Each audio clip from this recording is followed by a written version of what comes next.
brush has stopped above the paper. The ink is drying on its tip. The scribe is 26 years old and his hand will not move, because the old monk across from him has just spoken the opening line of a book that has not yet been written. And the line is this: "The way of the samurai is found in death." The scribe stares at the page. He does not write. He waits for the rest.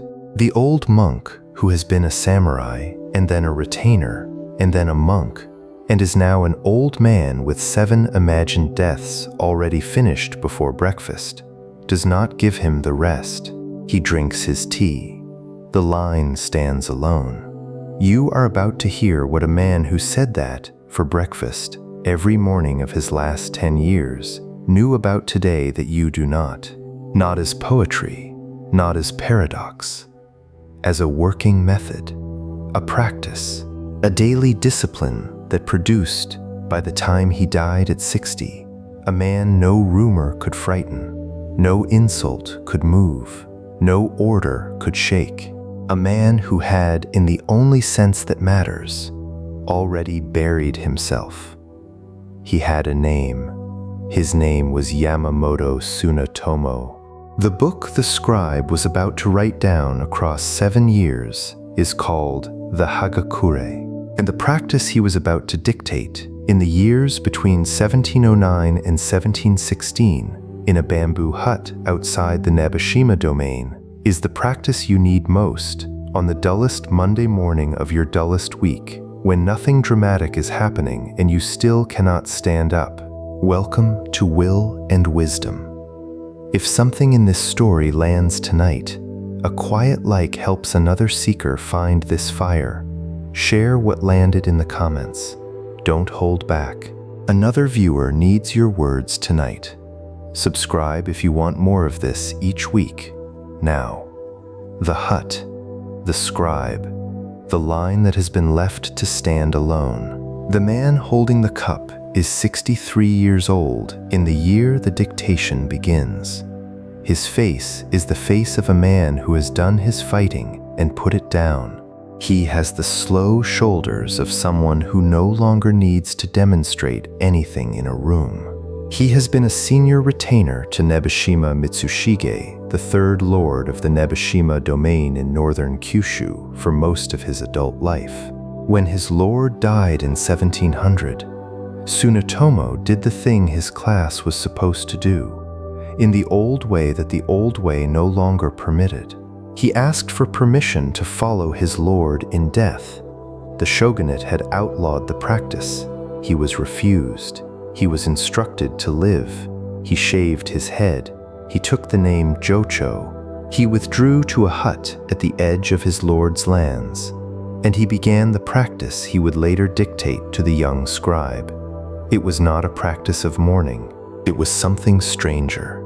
It was the practice of dying daily so that the rest of the day could be lived.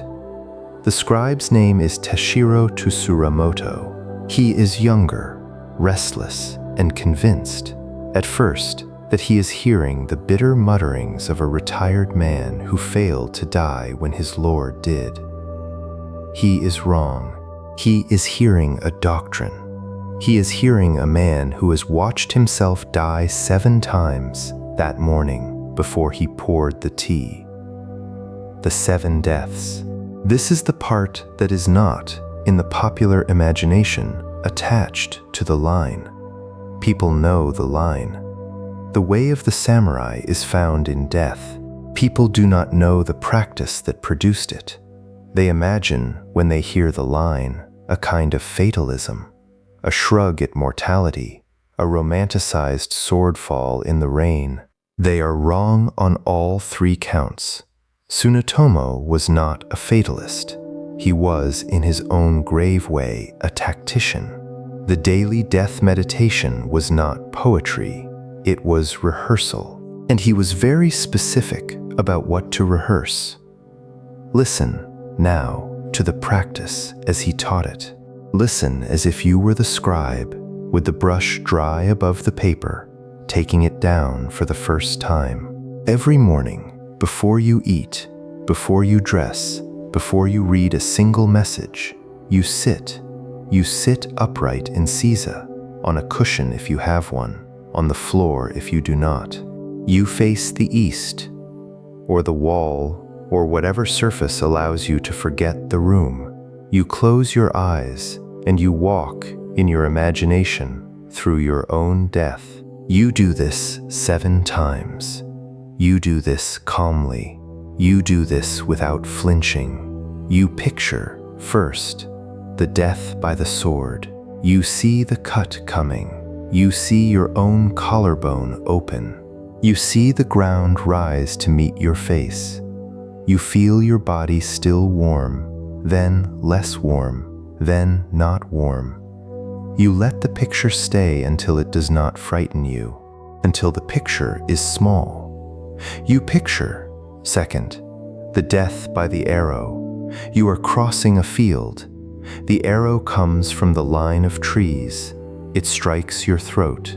You taste the metal of your own blood. You sit with the picture. You let it pass. You picture, third, the death by the spear in close quarters. A man you know, or a man you have never seen, has the spear point under your ribs. The point is moving up. There is no time to negotiate. You feel the negotiation end. You watch the picture until the picture has finished its work. You picture, fourth, the death by drowning. You are in cold water. The shore is too far. The arms that have rowed boats and held swords and lifted children no longer obey you. The water enters. You sit with this one a long time. Drowning is, for many men, the hardest one. You picture, fifth, the death by fire. A roof has fallen. A torch has been thrown. A lamp has overturned in a room you cannot leave. You feel the heat. You smell yourself. You let the picture be precise. Imprecise pictures are no good. Tsunetomo is very clear on this. Precise pictures only. You picture, sixth, the death by illness. The slow one. The wasting one. The bed that smells of the body that has stopped being a body. The faces of the people you love, looking down at you, trying to be kind. You watch yourself become the patient. You watch your hand on the blanket become a hand that does not lift. You stay with this picture as long as it takes for it to become familiar. You picture, seventh, the death from old age in your own bed, in a room you have arranged for the purpose. You are 80. Your breath has slowed. You hear, from another room, the morning sound of someone you taught how to live carrying out a chore. You close your eyes. You do not open them again. When the 7 deaths are finished, you open your real eyes. You pour your tea. You eat. You dress. You walk into the day. That is the practice.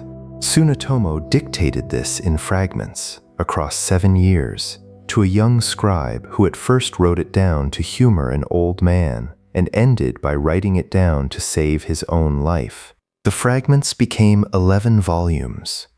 The 11 volumes were buried for nearly 2 centuries. The Hagakure was, in the Lord's own instruction, supposed to be burned upon Tsunetomo's death. It was not burned. Tsurumoto kept it. It circulated, hand to hand, among Nabeshima retainers and a handful of curious Edo intellectuals. It surfaced in print in the late 19th century. By the 20th, it had become one of the most quoted, most misquoted, most weaponized books in Japanese letters. What was misquoted was almost always the line.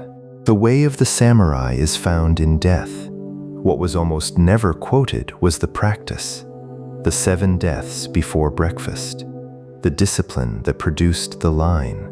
You should hold this distinction in your hand. The line on its own is romantic. It is the kind of thing a man might tattoo on his arm. The practice on its own is austere. It is the kind of thing a man might do for 40 years and never tell anyone about.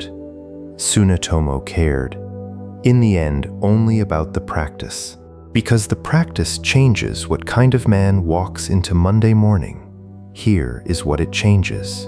The man who has died 7 times before breakfast cannot be threatened that day by anything smaller than death, and almost nothing in his day is death. The email that disrespects him is not death. The meeting that humiliates him is not death. The conversation he is dreading is not death. The deadline that may end his career is not death. The argument with a partner that may end his marriage is not death.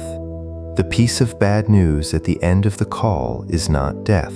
He has already met death 7 times in 7 different costumes while the kettle was warming. The day cannot serve him anything as serious as breakfast already was. This is not callousness. Tsunetomo was clear on this, and the scribe wrote it down. The man who has done the morning practice does not become numb. He becomes, on the contrary, very awake.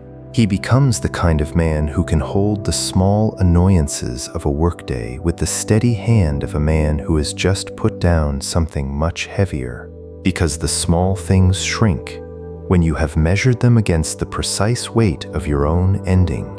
Listen now to what Tsunetomo actually says about why the practice works. The Hagakure preserves it. It is not mysticism. It is psychological mechanics. There are 3 reasons. He gives them, more or less, in this order.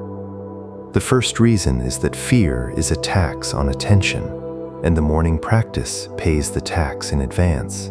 A man who has not pictured his own death is paying all day the small interest of his fear of it.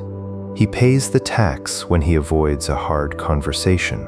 He pays it when he stays in a job that has stopped feeding him.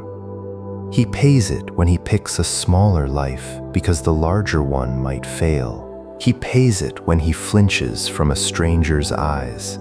He pays the tax in coins so small he does not see them leave his pocket.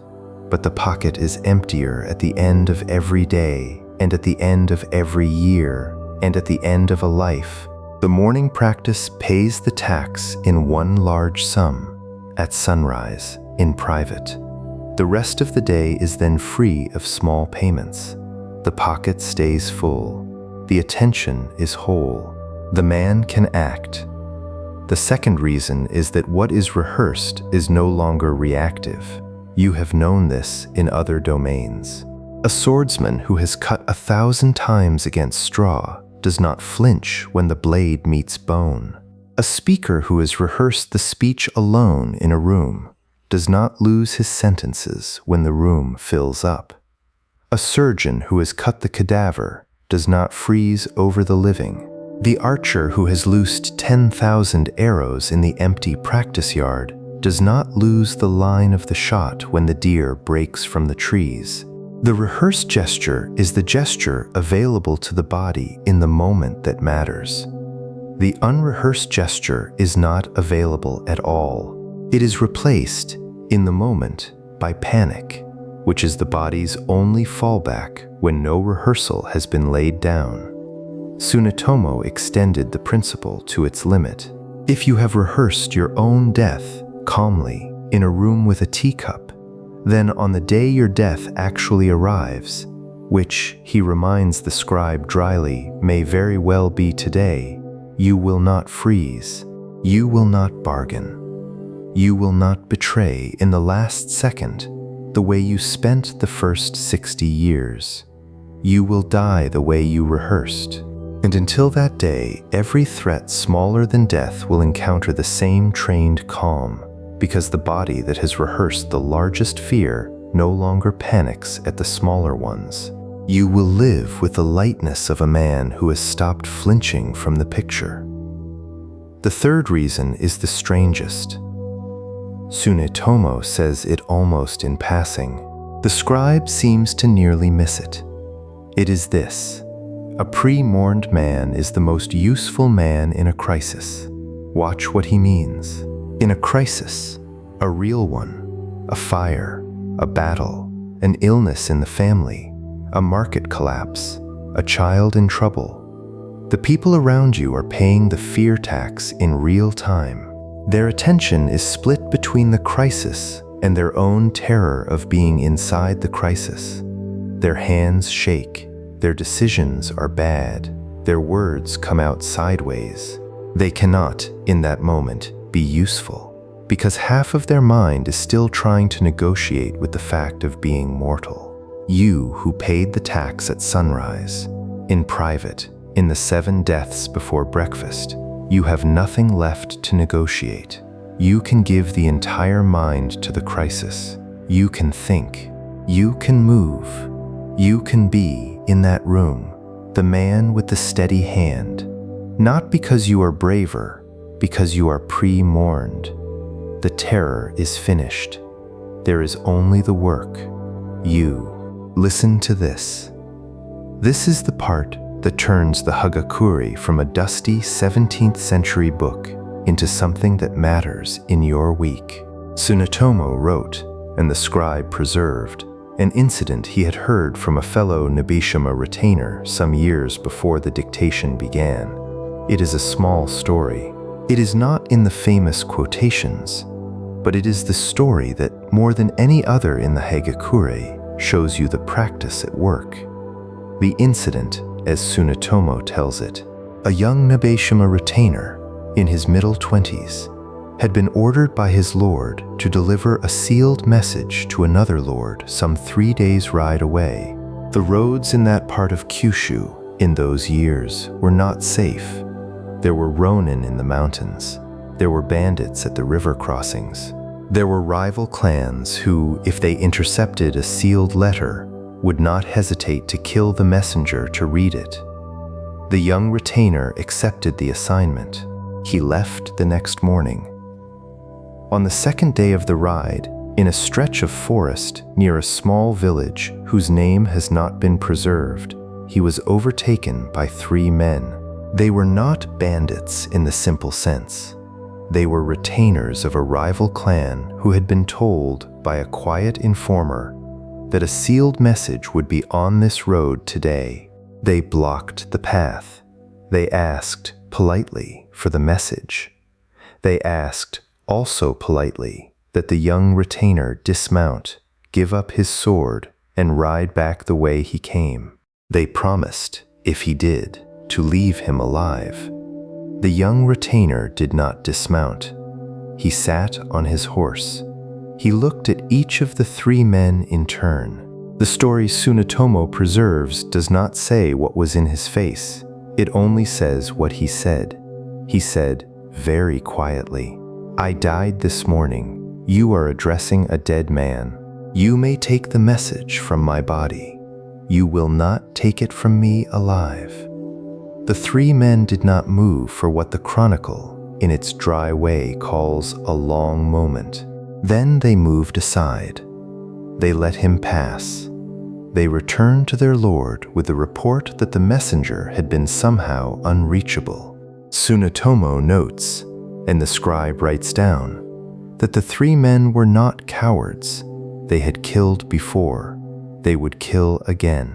They were, by the standards of their domain, competent. But they had encountered, on the road that morning, a thing they had not been trained to negotiate with.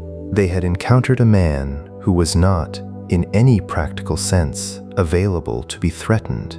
Every script they carried for that moment required, at its center, a man who valued his next hour. The man on the horse did not. The script broke. The men, who were not cowards, were also not fools. They stepped aside because the road's small geometry of threat had quietly collapsed. The young retainer delivered the message. He returned home. He served his lord for another 40 years and died peacefully in his bed of an illness whose name has not been preserved. The Hagakure does not give his name. Tsunetomo never knew it, or never told the scribe. But the incident, Tsunetomo says, is the doctrine made flesh. The three men with their hands on their hilts wanted a duel. They wanted the young man on his horse to enter their boat, to step onto their sand, to play the part their script required. The young man on his horse, who had walked through 7 deaths before sunrise, was not in their script. He was in his own. His script had already ended. He was riding through the postscript. This is what Tsunetomo means by the man who has already died. He does not mean the suicidal man. He does not mean the reckless man. He does not mean the man who has stopped caring about his life.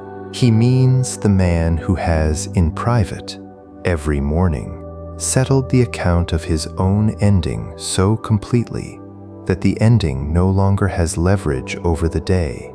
The leverage is the thing. Almost every threat in your week, in your year, in your life runs on the leverage of your unfinished business with your own death. Your boss has leverage because somewhere underneath the meeting, the loss of your job feels like a small death and you have not pre-mourned it. Your partner has leverage because somewhere underneath the argument, the end of the relationship feels like a small death and you have not pre-mourned it. The stranger in traffic has leverage because somewhere underneath the road rage, the public humiliation of being honked at feels like a small social death and you have not pre-mourned it. The line item on the bill has leverage because somewhere underneath the math, the slow erosion of your financial floor feels like a small economic death and you have not pre-mourned it. A pre-mourned man cannot be moved by these small deaths. They are smaller than the deaths he sat with at dawn. The leverage is gone. The threats slide off. He continues with the morning that was his. Return for a moment to the hut. The scribe is older now. Several years have passed in the dictation. The hut is the same. The cup is the same. The old man is grayer, slower, more amused. He has watched the scribe's hand grow surer above the page. He has watched the scribe's eyes change. The scribe is no longer humoring an old man. The scribe is taking down a working manual. One morning, Tsunetomo tells the scribe a thing he has not yet said. He tells him the practice has, beneath the 7 pictures, a single sentence that he repeats to himself between them. The sentence is not, Tsunetomo says, mysterious. It is a working tool. The scribe writes it down. The sentence, in translation, is this: Today I died this morning. Therefore today is the day after my death. Therefore today is borrowed. Therefore every hour of today is a gift to a man who has no claim on it. Therefore every act of today must repay the gift. The scribe asks. The chronicle says, what the old man means by repay the gift. The old man drinks his tea before answering. He says, a dead man does nothing for himself. He has no future to feed. So he gives, today, the labor that the future would have demanded. He gives it to his Lord. He gives it to his work. He gives it to the child who needs the lesson. He gives it to the stranger on the road who needs a meal.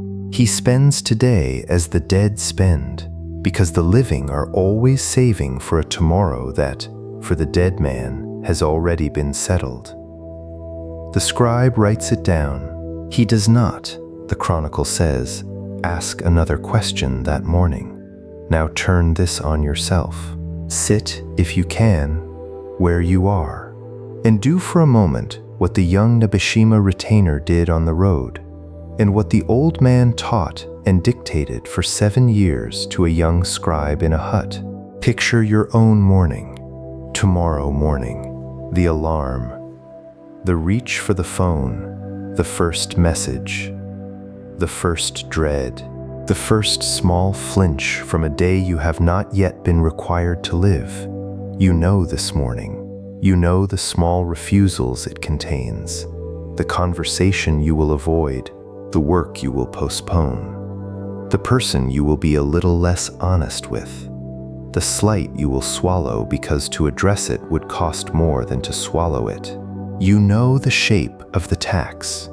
Now picture instead that you sit just 5 minutes before the alarm, before the phone, before the room remembers what it expects of you. You sit upright.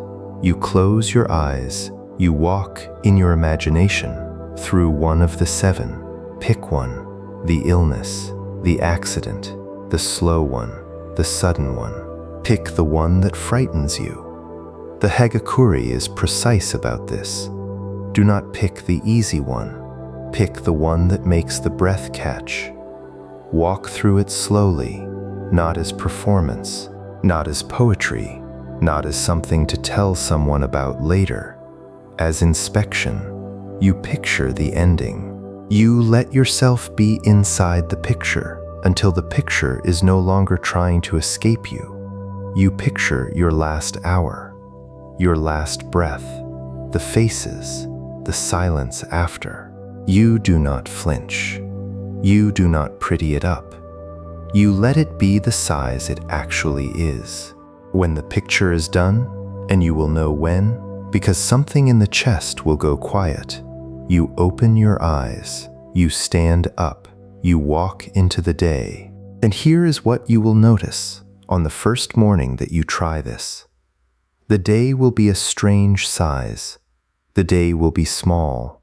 The boss in the meeting will be small. The bill on the counter will be small. The partner's bad mood will be small. The stranger in traffic will be small. The threat that has been chewing on you for weeks will be small. Not because you are now invulnerable. You are not. You are still a man with a body that can be hurt, and a heart that can be broken, and a career that can be ended. You are smaller than your problems by every measure that the world measures by, but you have, this morning, been larger than your own ending. And anything smaller than that ending is, now, the size it actually is, which is small. This is what Tsunetomo meant. This is what the Hagakure preserves. This is the secret that the famous line obscures, because the famous line, on its own, sounds tragic. It is not tragic. It is liberating. The way of the samurai is found in death, because the way to live without the small daily tax of fear is to pay the large daily debt of mortality in private, at sunrise, before the room has begun to ask anything of you. The 7 deaths before breakfast. The man who has already died.